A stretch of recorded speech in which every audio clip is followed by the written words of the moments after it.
Hello YouTube, this is Valkyrie D. Queen here for a review of Eden Zeroes, Chapter 105 and 106.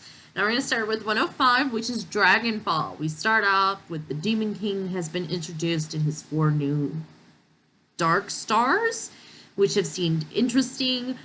Would like to see what's going to happen with that. They're aboard the Eden 1, with Captain Connor, who's no longer with Eden Zero, and they're on their way to see Mother. Eden Zero gives chase, and they end up going to where the dragons are surrounding the Aoi Cosmos. First, we get Witch's cover page, which is super cute. I really like Witch. She's an interesting character, and I like her outfits. They're really cute. And then, of course, you have a bunch of fallen dragons. They come up to the dragon space where a bunch of dragons usually roam, and they realize, oh, there's a lot of dragons that are defeated, that are just broken and down, and it's basically a dragon graveyard now. They're going through there with Eden Zero, of course, and they're realizing, oh, Eden 1 did this.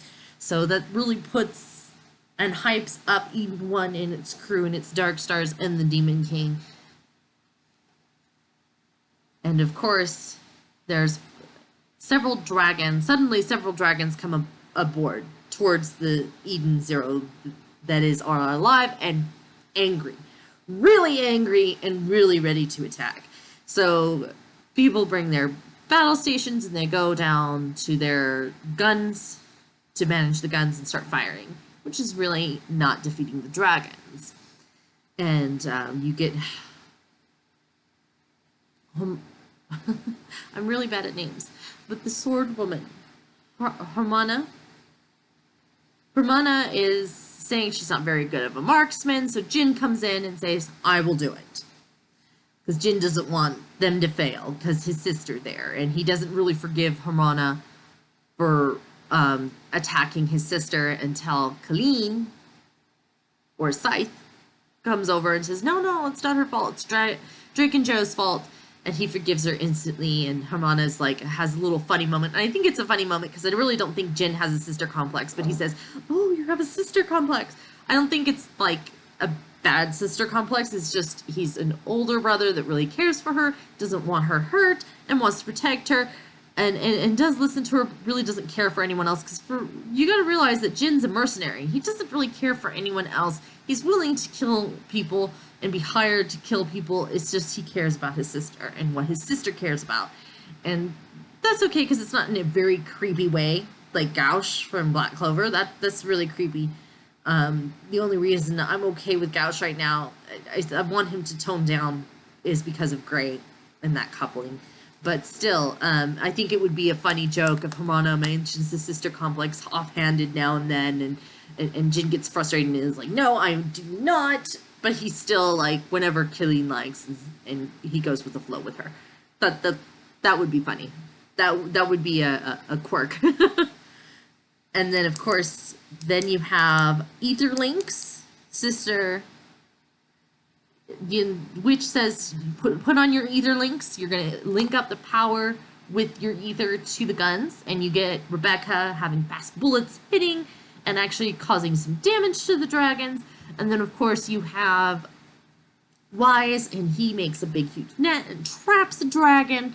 And then, of course, you have Jin, who fires and it uses wind to trap the dragon and destroy a dragon. And then, of course, you have Hermana, who also gives it a try and turns part of the ship into a sword, which slices through a dragon, which is really cool. And then, of course, you have Shiki. He turns into that devil form that we saw, that ether devil form that we saw when he defeated Drac and Joe finally.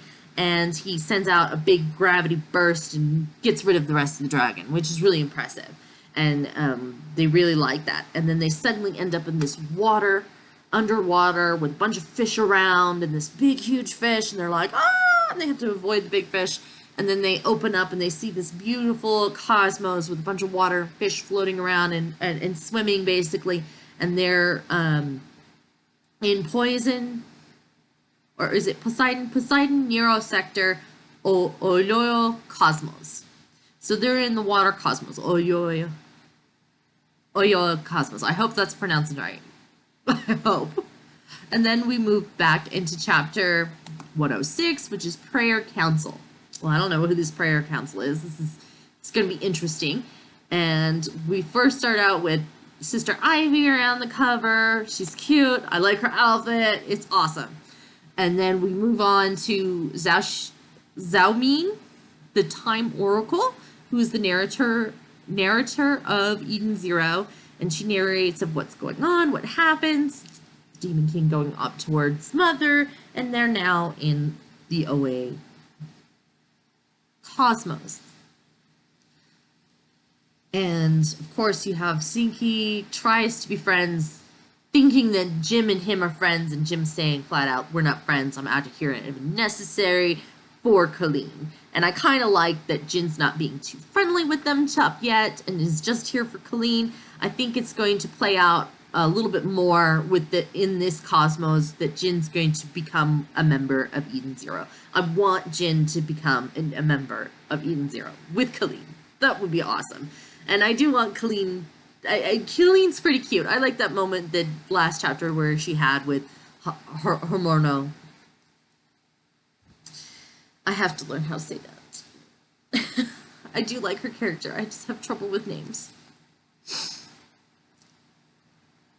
And then we found out through Hermit and Witch and Sister Ivy that they don't have any database. They just came out here at this at the Oio Cosmos, and they only have Hermit says, I can get some of that data back. I can't get our memories back, but I can get the data from the Eden Zero logbooks. And she has right now is the fire planet Red Cave, which is interesting. So they may think that is Red Cave. And then they also express that Poseidon or Poison, I think it's Poseidon, Nero is one of the Horatio Sais Galactica rulers. The same with Drac and Joe and Alicia Chrism, the Pirate Queen. And we also find out that unlike Drac and Joe, who hid behind the scenes to rule planets, Poseidon Nero just rules out planets straight up, and he controls the Oio Cosmos straight up. So that pulls that he's a very dangerous opponent, and you don't want to cross him. We're eventually going to cross him. I'm sorry, all rational Sais Galactica, we're going to cross eventually throughout this series, and I don't care and don't mind. Then it cuts to Victory, Creed, and Justice, and they're talking amongst themselves, realizing that Elisa Chrism has gone to the Oio Cosmos and is very concerned about it because that's Poseidon Nero's sector and he rules over there. Then suddenly Jaguar comes and says there's a prayer council in play. You need to be part of this. So now we know that Justice is part of this prayer council, and we don't know who the other members are. We know Jaguar is part of them, and so we're there. So they dismiss Victory and Creed, and then they go to this council, and other people show up in this council, and they're introduced as the Irrational Sais Interstellar, which is the opposite of the Irrational Sais Galactica, and they're their opponents. They have the power to oppose them, which is crazy, but still. And you get introduced to Cure, Jaguar, Holy, Feathers, Eraser, Justice, and they're the prayer council. They all seem interesting. Cure seems interesting. Jaguar we already seen. He seems to be the leader of the council and the leader of the interstellar army, which is interesting.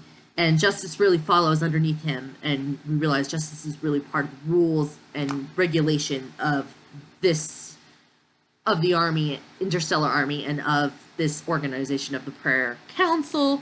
They mention that you don't have to address me by rank here. You're part of the Prayer Council. We're all equal here, which is, I find, very interesting too. That's what Jaguar said to Justice. And then you have Cure, which looks very interesting.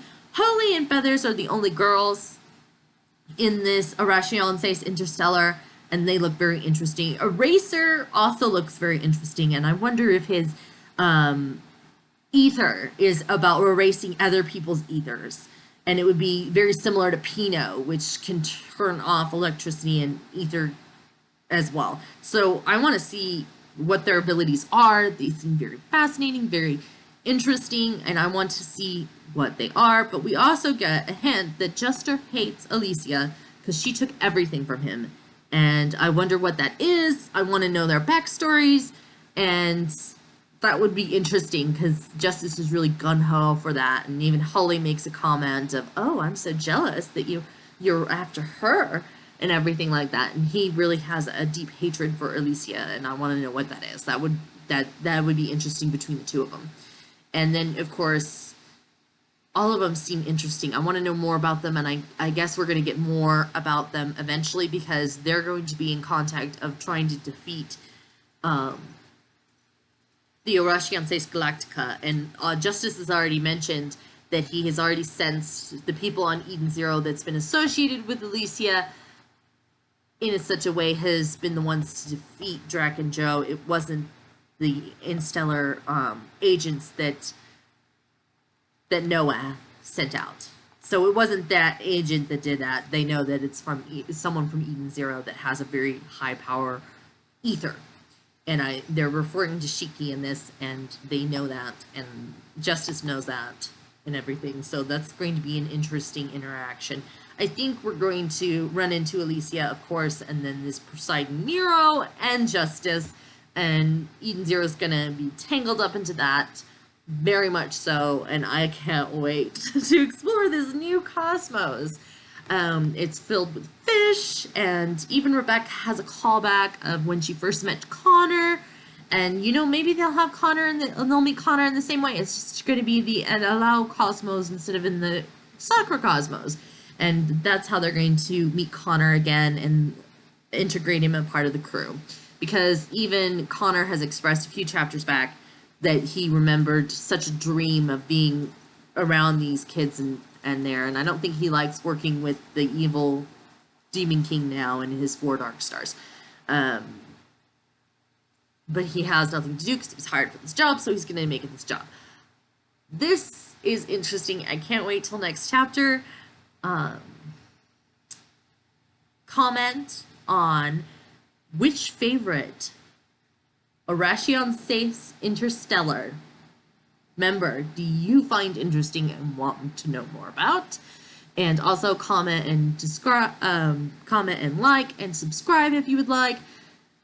Comment on how much you like this video and how much you not like this video. If you want me to do a live reaction for next chapter, or if you want to keep up with just the reviews. Comment down below, like, and subscribe. And thank you very much, YouTube, and have a wonderful day.